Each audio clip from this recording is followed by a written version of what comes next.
안녕하세요. 피할 수 없는 운명 176번째. 오늘은 엄마는 아낌없이 주는데 자식이 발전이 안 되는 사주로 피할 수 없는 운명을 들여다보도록 하겠습니다. 먼저 어떤 사연인지 들어보시겠습니다. 어느 날 젊은 여자분께서 전화로 상담 예약을 하시고 정해진 시간에 상담을 오셨습니다. 상담 오신 주제를 여쭤보니 이사날을 잡으러 오셨답니다.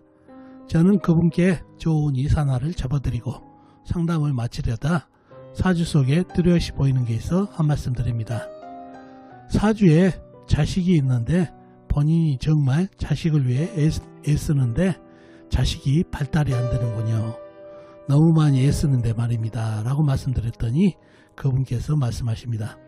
선생님, 그게 제 사주에 나오나요? 맞습니다. 딸이 하나 있는데 애지중지 키우면서 뒷바라지에 남들보다 더 애를 쓰는데 오히려 다른 애보다 뒤처져 너무 속상했는데 그게 제 사주에 나오는군요 라고 하십니다. 저는 그분 사주에 대해 좀 더 자세히 설명드리고 마친 사연입니다. 자, 그럼 이분 사주가 어떤 사주길래 자식에게 많은 애를 쓰는데 자식이 발전을 못하는지 사주 속에 들어있는 감출 수 없는 운명을 들여다보도록 하겠습니다. 자, 이 사주가 오늘 여러분과 같이 감출 수 없는 운명을 들여다볼 사주가 되겠습니다. 개해년 신유월 을묘일 정축시에 태어나신 여자분이시네요. 개해년생시면 1983년생이시죠. 2021년 올해 39이 되시는 여자분이 되겠습니다. 자, 이분이 이사날을 잡으러 오셨는데 이사날을 잡아드리고 이 사주를 보고 제가 자식에게 많은 것을 주면서 애를 쓰고 있는데 자식이 발전이 안 되는 사주입니다 라고 말씀을 드렸다는 얘기죠. 자, 사주에 어떤 것을 보고 그러한 통변을 했는지 사주 형국을 파악해 봐야 알겠죠. 사주 형국을 파악하기 위해서 오행의 분포부터 알아보겠습니다. 먼저 일간이 4편부터요. 일간의 4편의 오행이 세력이 강하면 사주가 강해지고 반대로 상대편 일간의 힘을 빼는 오행이 세력이 강하면 사주가 약해진다는 얘기죠. 자, 일간이 을목, 작은 나무로 태어났네요. 나무의 4편은 비겁인 같은 나무나 나무를 생해주는 인성인 물이 4편이 되겠습니다. 먼저 비겁인 나무부터 찾아볼까요? 나무는 일지의 묘목, 작은 나무가 있습니다. 그리고 다른 데는 없고 지장간, 연지, 해수원의 간목, 큰 나무가 암장되어 있네요. 다음에 나무를 생해주는 인성인 물을 찾아볼까요? 물은 연간의 개수 작은 물, 연지의 해수 큰 물이 있습니다. 그리고 다른 데는 없고 지장간, 시지, 축토안의 개수가 암장되어 있네요. 자, 그러면 4편의 세력이 제법 되죠. 묘목, 작은 나무, 개수, 해수, 작은 물, 큰 물까지. 상대편도 한번 찾아봐야 되겠죠. 뭔가요? 일간의 힘을 빼는 오행.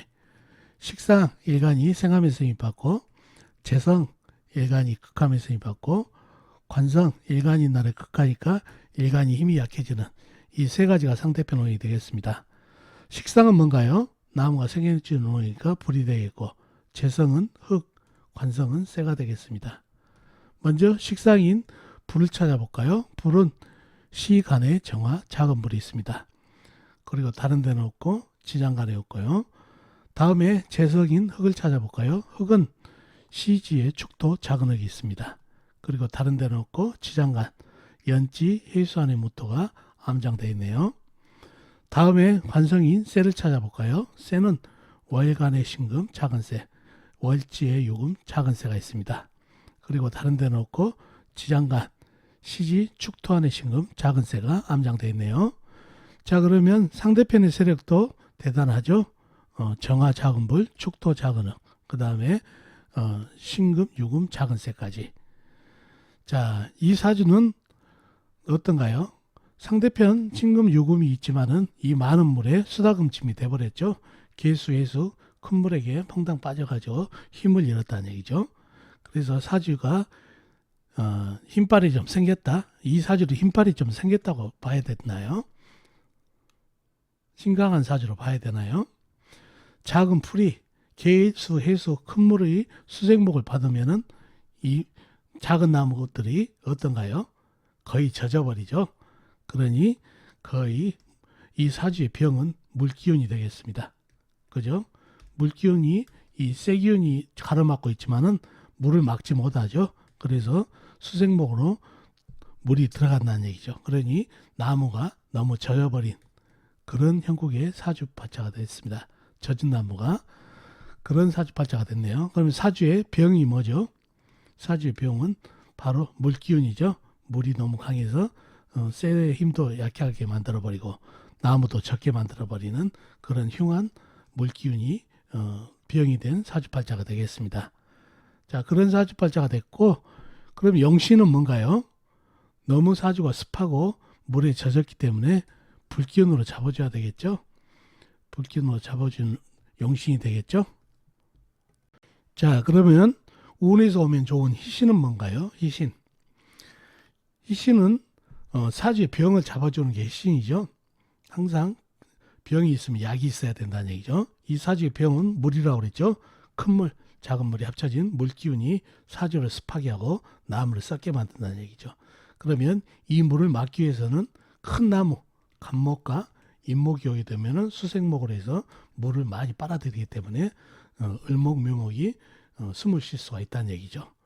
자, 이렇게 큰 나무가 희신도 되고 큰 흙, 마른 흙 있죠. 무토나 술토 이렇게 마른 흙이 오게 되면 어떻게 되나요?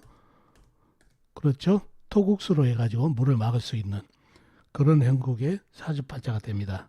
그래서 이 사주의 희신은 큰 나무하고 그리고 큰 흙이 희신이 되겠습니다.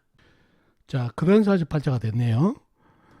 자, 그런데 이 사주팔자가 제가 이 사주팔자를 보고 본인은 자식에게 많은 것을 주면서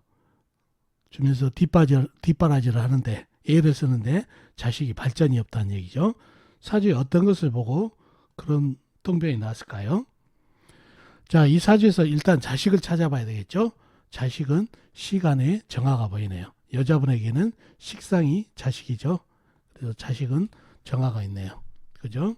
정화가 있는데 왜 이 정화가 발전이 없을까요? 자, 이 사주에서 을목이 있죠. 을목 나무가 목생아 하면서 많은 것을 주고 있죠. 불을 살리기 위해서 땔감으로서 많은 것을 주고 있다는 얘기죠. 그러면 자식이 발전을 해야 되는데 왜 본인이 애를 쓰면서 많은 것을 주는데 발전이 없을까요? 바로 문제는 이 물기운에 의해서 이 나무들이 젖어버렸다는 얘기죠. 자, 젖은 나무 작은 물에다가 던져줘 봐야 어떤가요? 불에 타나요? 오히려 불을 끄죠. 젖은 나무 불에다 던져줘 봐야 불이 꺼진다는 얘기죠. 그래서 자식을 살리기 위해서 본인이 고군분투 목생아 하는데 이 목생아의 나무가 물에 이 많은 개수, 해수 이 많은 물에 젖어버렸다는 얘기예요. 그러니 목생아가 안 되니 본인은 죽어라고 자식에게 목생아를 시켜주는데 젖은 나무 불에다 던져줘 봐야 불이 오히려 꺼지니까 자기는 많이 준다고 생각하지만 받는 자식은 젖은 나무 받으니까 불이 꺼지니까 발전이 안 된다는 얘기예요.